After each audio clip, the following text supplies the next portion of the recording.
How are you doing, everyone? It's me, TheDomotaku, here today to talk about the next episode of March Comes Like a Lion, episodes 6 and 7, because I missed last week's episode because school and stuff, but here we are talking about both episodes because they sort of correlate with each other, and episode 7 actually does continue off more from episode 6, which was the Child of God chapter, basically talking a lot about Rei and his whole shogi background. We talk a lot about how him just going through shogi in his life, and then like the master of shogi and whatnot, and just we're learning so much about Rei in these past, well, in this episode and last episode, and it's really relieving to see the results of episode 7. So we're strictly talking about episode 6 right now. So, you know, the most important thing to happen in episode 6 was the ending, where you have Hina looking out for Rei, because, you know, of course, Rei sort of, he keeps everything to himself, and he really isn't sort of the type to socialize or, like, you know, rely on others sort of thing, right?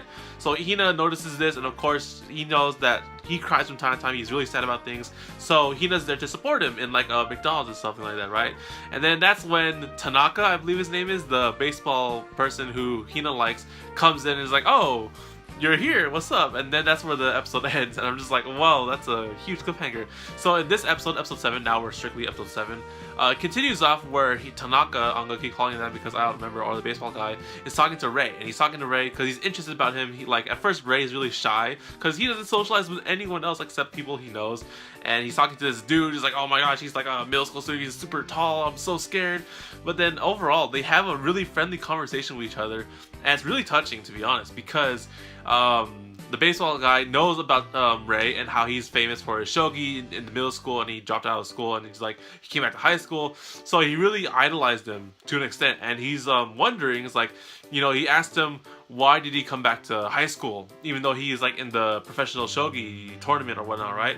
So this brings like Rei to like a whole new other like state of mind, because he's never had this. He's just talking with a stranger who knows about him, and then he's asking this serious question. He's like, he wants a serious answer. So I was like, hey, why did Rei go back to high school? And he states back saying that he didn't want to have any memories of him running away from anything, or no regrets or something, alright? And then eventually the baseball guy says, or Tanaka, I can't see Tanaka, but he agrees with them. He's like, oh yeah, you're right, I get that feeling too. And this conversation with him just makes Rei super happy that there are sort of people that understand how he's going through and just how he feels, considering his professional stuff and his professional sport of shogi, and the baseball guy is also going through sort of like his professional run of baseball. So these two get along, and I'm just like, whoa, we just got introduced to this guy, and I feel that he's gonna be really essential and cool for Rei in the future of the series, because they sort of understand each other and they get along really well. So that begs him to sort of talk to him again later, and like, you know, you can contact Rei through Hina and his family. And then that's where the other later part comes in, where they meet up, they talk, and there's so much things that happen in this episode. So they meet up and they get along really well. They're just having some time with like Hina being embarrassed about how to cook or worrying about what to feed him or whatever. Then they just have a friendly conversation and whatnot, and they invite him to the house. I feel that this person is a really good character, and like he's gonna become really acquainted with Rei for the future of the series, and that's really good, because eventually in the second chapter of this episode, we get to see Nikaido on TV, right? And he's talking about Rei. He's like, oh, why'd you make this move or whatever in some kind of tournament? And then it transitions to Hina wanting to learn how to play shogi, and then of course once again Rei is just sort of, well, actually, I should point out that in the second episode, in the second chapter, you have Nikaido on TV, like, bad-mouthing Rei. It's like, oh, why did you do this move? You should have done this move back when we were kids. We were doing this. And then just, like, just giving, like, so much things on Rei, right? Because he's the self-proclaimed rival and best friend. And then Rei snaps, and he gets angry and raises his voice, and just like, freaking Nikaido, you're so annoying, or whatever, right? And that's really good, because we'll talk about it in the end. So, end of the chapter, you have Nikaido come in, and Rei also try to teach Hina how to play shogi, because she just asked out, like, oh, can you teach me how to play shogi, Rei? And it's like, oh, that's interesting. She wants to know how to play shogi that Rei plays, and you know, it goes on to them teaching about cats playing shogi, and that's the end of the episode. So the major development that I'm sensing in this series, and I really want to see in the future or towards the end of the series, is Ray, because of course Ray is the main character for this show, that he has to have the most development. And you know, at first in the beginning you see Ray as really distant, really isolated and cold, and really keeping to himself, but over the past episodes you learn more about him, you really see the people around him, and you see that he's meeting more people and really changing in a way, because for one, you see him raise his voice like against Nikaido on TV, and he never does that. That's why when I saw him like going all out, I was like, oh my gosh, Nikaido, you're so annoying, like shut the hell up. And it was like, whoa, like everyone was surprised, and also was me, because I don't think I've seen him raise his voice ever. He's always like super quiet and whatnot, right? So that shows that Ray is changing bit by bit. And you know, even the bit with Tanaka, the baseball guy, he was happy that someone understood him. He had a conversation with someone. You know, he said to himself, like, I went to high school, I don't know how to socialize, I'm only really good at shogi.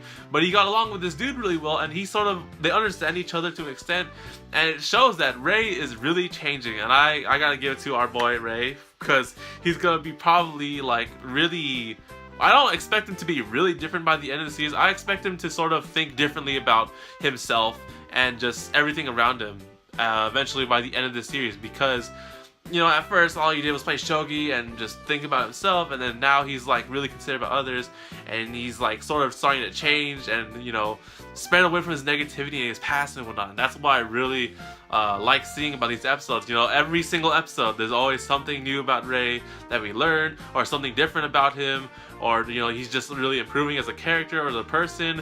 It's amazing to see his progress, and I don't know exactly how long this series is going for. I would assume 13 or 12, because they're spewing out chapters in every episode, like 2 chapters per episode, I believe. And then this episode, or episode 7 particularly, you had like 3 chapters. You know, you had like the first one with the Child God Part 3, you have the one where they teach Hina shogi, and you have the one where they're also invited to the house, the guy. So yeah, overall this episode really just brings more to Ray's character and how he's changing bit by bit in this series, and I can't wait to see how they end the series and how he is towards the end of the series in the last episode compared to the first one, because you know, Ray's changing a bit. This guy is really, I'm rooting for him in the end to be a really cool guy. So anyways guys, that's it for this video. Hope you guys enjoyed. Sorry for the delay in episode 6 and me just putting it in episode 7 and putting it in one video.